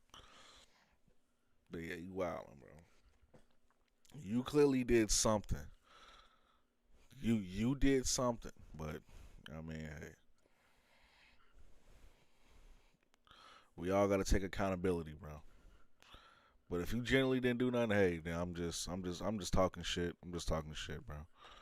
But yeah, you said I'm gonna have to go to your channel to see. Damn.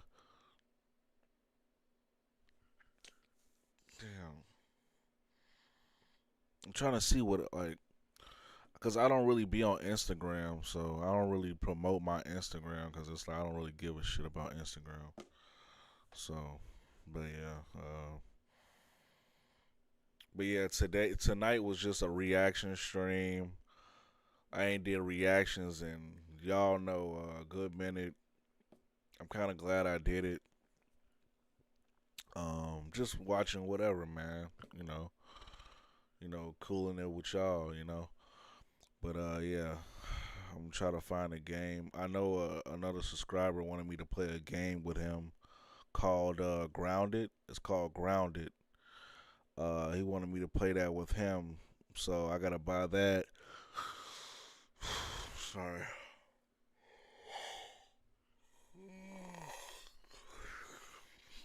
Shit.